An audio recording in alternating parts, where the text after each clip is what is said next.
तो गौतम है आपका नाम, ठीक है। गौतम, मुझे बताइए अपने बारे में कुछ संक्षिप्त में बताइए मुझको। सर, जैसा कि आप जानते हैं मेरा नाम गौतम गुप्ता है। मैं वेस्टर्न मुंबई में विरार में रहता हूं। सर, मैं पिछले 2 साल से विजिलेंटी सिक्योरिटी सर्विसेज के बिहाफ नेस्को आईटी पार्क 3 में एज ए सिक्योरिटी गार्ड काम कर रहा हूं। सर, मैंने अपना 12th महाराष्ट्र बोर्ड से कंप्लीट किया हुआ है 2010 में, और इसके अलावा मैंने डिप्लोमा इन MS ऑफिस किया हुआ है। इस वजह से मुझे बेसिक कंप्यूटर नॉलेज है। सर, मेरी फैमिली में मेरी मम्मी डैडी, मेरी वाइफ और मेरी छोटी बहन है। और सर, मुझे मेरी हॉबीज़ है स्पिरिचुअल बुक्स पढ़ना, जैसे रामायण और महाभारत। जब भी मुझे टाइम मिलता है तो मैं ये बुक्स वगैरह पढ़ना रेफ़र करता हूँ। That's it sir. ओके, तो आपने विजिलेंटी सिक्योरिटी सर्विसेज के भी आप नेस्को आईटी पार्क 3 में काम किया है सिक्योरिटी गार्ड का। क्या आपको पता है कि सिक्योरिटी गार्ड के कर्तव्य क्या है, रोल एंड रिस्पॉन्सिबिलिटी क्या है? समझा पाए जैसे भी आप मुझे। सर, सिक्योरिटी की रोल एंड रिस्पॉन्सिबिलिटी की बात करें तो 5 रिस्पॉन्सिबिलिटी है जो एक सिक्योरिटी गार्ड अपनी पूरी लाइफ करता है। तो सबसे पहला उसके अंदर आता है गेट कंट्रोल, दूसरा पर्सन कंट्रोल, तीसरा व्हीकल कंट्रोल, चौथा है की कंट्रोल और 5वां है मटेरियल कंट्रोल। अच्छा, अभी आपने एक शब्द का उच्चारण किया जिसको बोलते हैं की कंट्रोल। तो क्या है की कंट्रोल, समझा पाएंगे आप?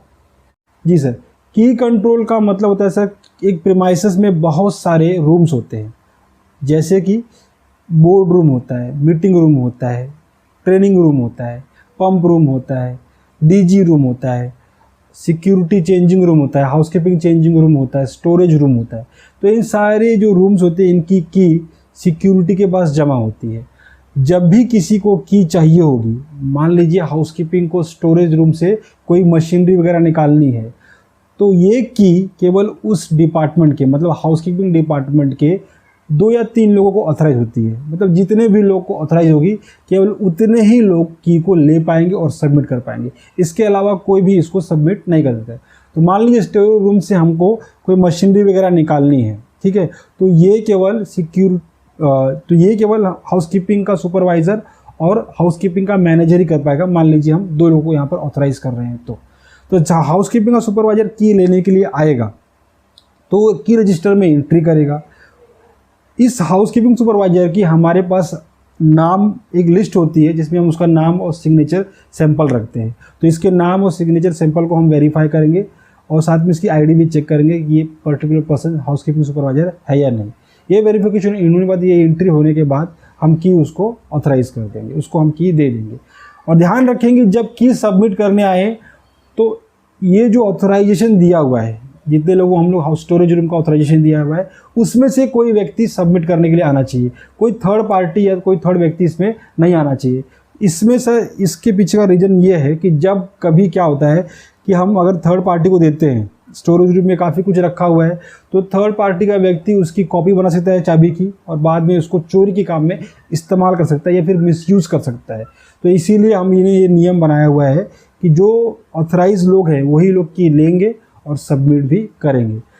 उसके बाद जब इस्तेमाल हो जाए तो ये की वापस आएगी हमारे पास, तो की का इन टाइम हमको मेंशन कर देना है और किसने जमा किया ये भी लिखना है। इसको बोलते हैं सर हम लोग की कंट्रोल। अच्छा, फायर के बारे में आप क्या क्या जानते हैं?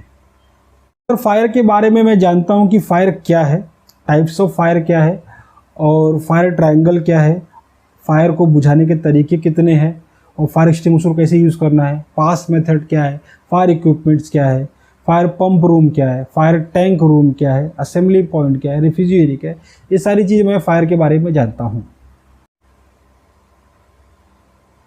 ओके,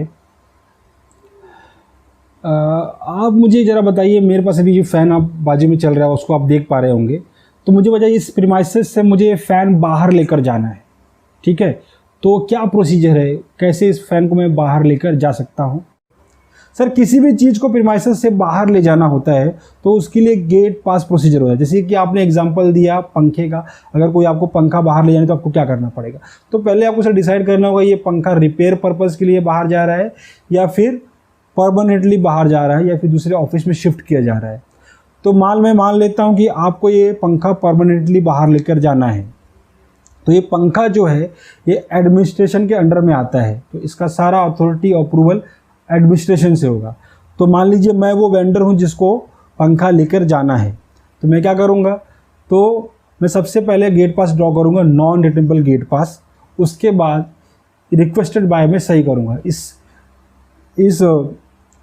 गेट पास पर आज का date, description of material, quantity of material होगा और यहाँ पर रिक्वेस्टेड बाय में मैं अपनी सही करूँगा। उसके बाद अप्रूवल और ऑथराइजेशन में, क्योंकि आप एडमिन हैं और आप एडमिनिस्ट्रेशन से बिलोंग करते हैं और ये पंखा आपके डिपार्टमेंट का ही प्रॉपर्टी है, तो इस पर दोनों पर आपकी ही साइन आएगी। बाद में मैं इस गेट पास की एक जेरोक्स लूँगा। इस जेरोक्स को मैं सिक्योरिटी के पास सबमिट करूँगा। सिक्योरिटी बाद में इसको वेरीफाई करेगी। आपको एक कन्फर्मेशन कॉल आएगा कि सर आपने ये गेट पास साइन वगैरह किया है और ये पंखा बाहर जा रहा है।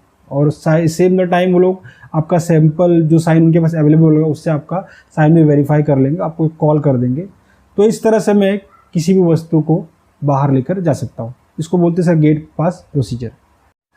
ठीक है, तो आपका इंटरव्यू ख़त्म होता है, आपको हम कॉल करेंगे।